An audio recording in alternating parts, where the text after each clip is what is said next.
செலவழிச்சிருக்கிறேன். நீங்க என்னன்னா சாதாரணமா என்னமோ ஒரு அடிப்படையே இல்லாத ஒரு விஷயம், பீஸ் விஷயம், அடிப்படையே இல்லாத ஒரு பிழை விஷயம், இதற்காக நாங்க பிரிஞ்சுக்கிட்டோம்னு சொல்றது எந்த வகையில உங்களுக்கு ஒரு விசுவாசம் இருக்குன்னு எனக்கு தெரியல. நீங்க ரொம்ப சாதாரண இதா இருக்கிறீங்க. 9 வருஷமாக தலையாட்டுன நீங்க சொல்றீங்க. இப்ப உள்ள சமுதாய சூழ்நிலை அலுவலக தமுக இவ்வளவு பெருசா வளர்ந்து வந்திருக்குது. மக்கள் மத்தியில நல்ல ஒரு நம்பிக்கை வந்திருக்குது. எல்லாரும் இவங்க தௌஹீதா இருந்தா கூட இந்த சமுதாய பணியை அழகா எடுத்து சொல்லுவாங்க. அவங்க அதுல பாரபட்சம் பார்க்கல. சுன்னத்துல் ஜமாத்து காரனுக்கு ஒரு பாரபட்சமாவும் தௌஹீத்காரங்களுக்கு ஒரு பாரபட்சமும் இல்லாம அவங்க சுன்னத்துல் ஜமாத்தை அரவணைச்சு நம்ம போனதுனால அந்த மக்கள் மத்தியிலையும் நம்ம வென்றெடுக்க முடிஞ்சுச்சு. இவ்வளவுக்கும் காரணம் 9 வருஷம் தலையாட்டினதுனாலங்கிறது சாதாரணமா உங்க வார்த்தையிலிருந்து என்னால புரிஞ்சுக்கிற முடியுது. ஏன் இன்னொரு 9 வருஷம் நீங்க தலையாட்டினாதான் என்ன குறைஞ்சு போயிருவீங்க? நீங்க தலைவராக தானே இருக்கிறீங்க, நீங்க செயலாளராக தானே இருக்கிறீங்க. அல்லாஹ்க்கு பயந்து இன்னொரு 9 வருஷமாவது தலையாட்டிட்டு போங்களா. அவர் மேல தப்பே இருக்கட்டும். அவர் என்ன பெரிய பாவ தப்பா பண்ணிட்டாரு, இதை செய்யாதீங்கிறாரு, அதை செய்யுங்கிறாரு. நீங்க உங்களுக்கு கூடி ஒரு மசூரா போட்டு அண்ணன் முடிஞ்சா அவர்கிட்ட விலைக்கு சொல்லி பாருங்க. இல்ல நான் இது மாதிரி செய்யட்டேன், இல்ல பிடிவாதம் பிடிக்கிறாரா செஞ்சுட்டு போங்களா. செய்யறதுனால வளர்ந்துதானே இருக்குது, தேஞ்சா இருக்குது இந்த கட்சி. அவர் எடுத்த பிடிவாதத்து கொள்கையினால தமுக தேஞ்சா போயிருக்குது, கட்டுக்கோப்போட தானே இருக்குது அப்படின்னு சொல்லி ரொம்ப மனசு வருத்தப்பட்டு உருக்கமா அப்படியே அழுது சொல்லலாம்.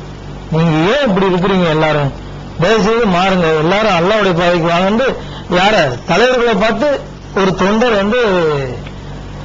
பெரிய உறவே நிகழ்த்தினார். அந்த அளவுக்கு தான் அவருடைய பேச்சு அங்க இருந்துச்சு.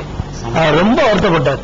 நம்ம இவ்வளவு கஷ்டப்பட்டு நம்ம அந்த வளர்த்த கொள்கையை உப்பு சப்பு இல்லாத ஒரு விஷயத்தை போட்டு சொல்லிக்கிட்டு அவரை விளக்குறதுக்கு இவங்க ட்ரை பண்ணிருக்காங்களே, அவரை இவ்வளவு இன்சல்ட் பண்ணிருக்காங்களே. ஒரு மூத்த தலைவர் இந்த இயக்கத்தை கொண்டு போகணும்னு ரொம்ப ஆர்வமா துடிப்பா அந்த மக்கள் மத்தியில போய் இஸ்லாத்தையும் சரி தமுகவையும் சரி அது ரெண்டையும் சேர்த்து இப்படிதான் போகணும்னு அழகா எடுத்து சொல்லி மக்கள் மத்தியில இவர் தான் தலைவர், இவர் தான் பொதுச்செயலாளர் எடுத்து சொன்ன அந்த ஒரு மனுஷனுக்கு ஒரு நன்றி கடன் கூட இல்லாம இப்படி நடக்கிறீங்களேன்னு ரொம்ப அழுவுக்கு சொன்னாரு. அந்த அளவுக்கு எங்களுடைய மனநிலை அங்கு பாதிக்கப்பட்டிருந்துச்சு. எப்படி நாங்க போய் பிஜே அவர்கள்ட்ட பேசும்போது ஏதோ இவர் சண்டை சச்சரவுகள் கொஞ்சம் கூட தான் சொல்லுவாருன்னு நாங்க நினைச்சுதான் போனோம். ஆனா அங்க போய் பார்த்தா அவங்களுடைய மனநிலைகளை பார்த்த பிறகு நாங்க எல்லாம் முடிஞ்ச பிறகு நாங்களா ஒரு முடிவு மசூரா போட்டோம். நான் எல்எம்எஸ் எல்லாருமே நின்று ஒரு முடிவு போட்டோம்.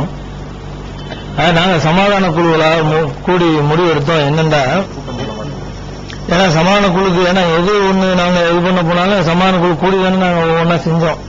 ஏன்னா ஃபர்ஸ்ட் பிஜிஐ கூப்பிடும்போது சமாதான குழு கூடிக்கிட்டோம், அப்புறம் இவங்களை கூட்டுறதுக்கு முன்னாடி கூடிக்கிட்டோம், சேர்த்து இது பண்ணோம்.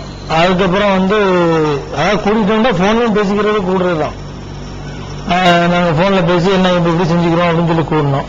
அப்ப கடைசி 2 பேருடைய விஷயங்களை கேட்ட பிறகு நாங்க ஒரு முடிவு எடுப்போம் அப்படின்னு சொல்லிட்டு நாங்க சமாதான குழு கூடி அப்ப சிராஜ், அப்துல் ரஹீம், அப்துல் கையும், எல்எம்எஸ் எல்லாம் நாங்க எல்லாரும் என்ன முடிவு எடுக்கிறோம்னா, நாங்க எல்லாரும் சேர்ந்து அதாவது சிராஜ் அப்துல் ரஹீம் இன்னொரு ஆள் அவங்க இந்த ஜவஹர்லால் சாஹிப் நாங்க 2வது நாள் பேசிட்டு இருக்கிறோம்ல, அப்ப இடையில வந்தாங்க. இடையில சேர்ந்துக்கிட்டாங்க. அவங்களும் ஒரு நல்ல நினைப்புலதான் அவங்களும் அதுல சேர்ந்துக்கிட்டாங்க. அப்ப நாங்க கூட எல்எம்எஸ் கூப்பிட்டு தனியா கூப்பிட்டு ஏன் இப்படி ஒரு ஆளை கூட்டிக்கிட்டு போறிய அப்படின்னு சொல்லி நாங்க கேட்கும்போது, இல்ல அவங்க தன்னார்வத்தோட வர்றாங்க, அவங்களையும் விடக்கூடாதுல்ல. சரி நாம சரி நல்லதுதான், சரி அவங்களும் சரி நியாயமான ஆட்கள் தான், நம்ம மாதிரி ஆள்கள் சரி இருக்கட்டும் சொல்லி நாங்களும் இந்த பேச்செல்லாம் கேட்டு எல்லாம் இது பண்ணி அப்ப நாங்க தனியா கூடுறோம்ல, தனியா கூடி ஒரு முடிவு இருக்கும்னு சொல்லிட்டு எல்லாரும் கூப்பிடுறோம்.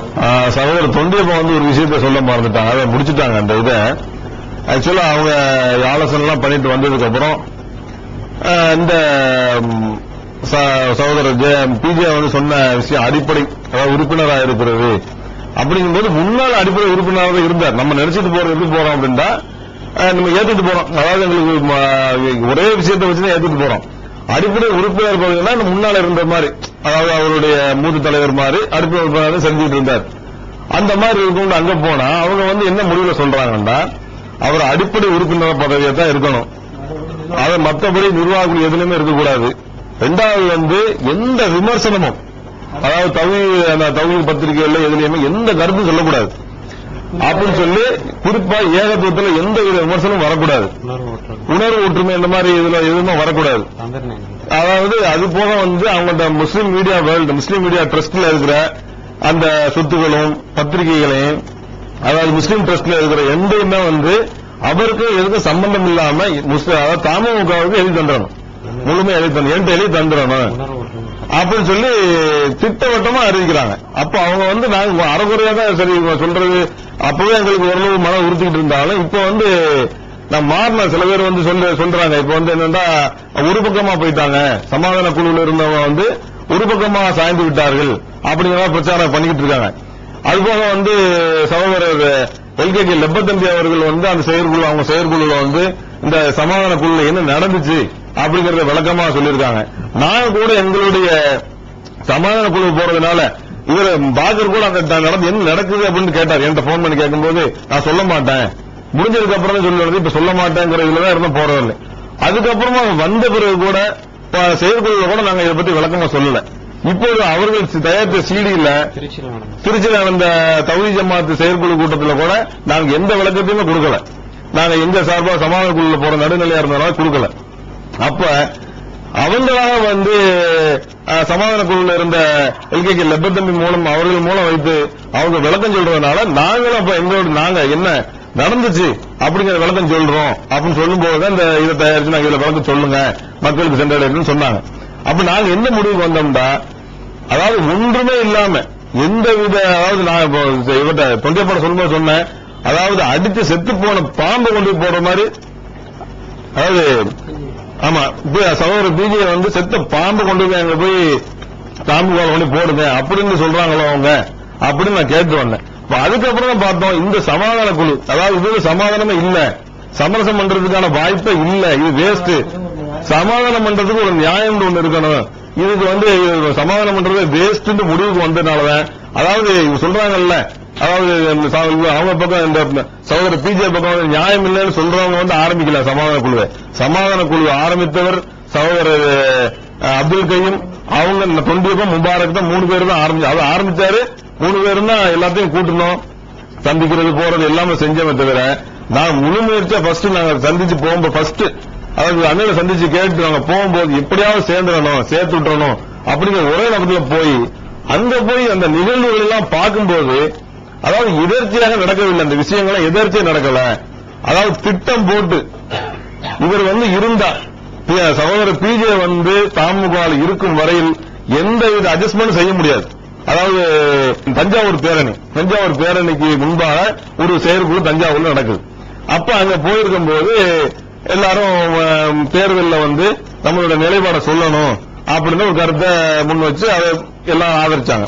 ஆதரிக்கும் போது எல்லா நிர்வாகிகளும், தலைமை நிர்வாகிகள் எல்லாருமே களப்பணி செய்யணும் போது சகோதரர் பி ஜெயலலிதா அவர்கள் மட்டும் என்ன செஞ்சாங்க, களப்பணி எப்படி செய்யறது, அவர்களோட காசு வாங்கி, அவர் வேட்பாளர்களோட காசு வாங்கி அதுல செய்யறதா, அப்படி செய்யக்கூடாது, அவர்கள் போட்டு தரும் மேடையில பேசுவோம் அப்படின்னு சொல்லிட்டு முடிக்கும் போது பின்னால் நான் வர்ற சில மாவட்ட தலைவர்கள், எனக்கு நெருக்கமான மாவட்ட தலைவர்கள் அப்ஜெக்ஷன் பண்றாங்க. என்கிட்ட கிறுக்குத்தனமா இருக்குது, நாங்க பெரிய பட்ஜெட் எல்லாம் போட்டு வச்சிருக்கிறோம், பெரிய இதெல்லாம் பண்ணணும் அப்படின்னு சொல்லி பட்ஜெட் போட்டுக்கிறோம், இவர் காசு வாங்கக்கூடாதுங்கிறாரு, இதான் தேவை அப்படின்னு எனக்கு கூட நியாயமோ இது அப்படின்னு யோசிக்கும் போது அவர் தெளிவா விளக்கம் சொன்னாரு. ஒவ்வொரு தடவை வாங்கும் போது யாராவது தவறு செய்யும் போது அவர்களை நீக்க வேண்டியது இருக்குது, அதனால இந்த மாதிரி விஷயங்கள் போகக்கூடாது. தடை போடுறது மாவட்ட தலைவர்கள் ரீதியிலேயே, அதாவது காசு வாங்கக்கூடாதுங்கிற பிரச்சனையில அவங்களை பிளெக்சிபிளா போக முடியல இந்த எலெக்ஷன்ல. அதாவது இன்னொரு பாயிண்ட் விட்டுட்டேன், சகோதரர்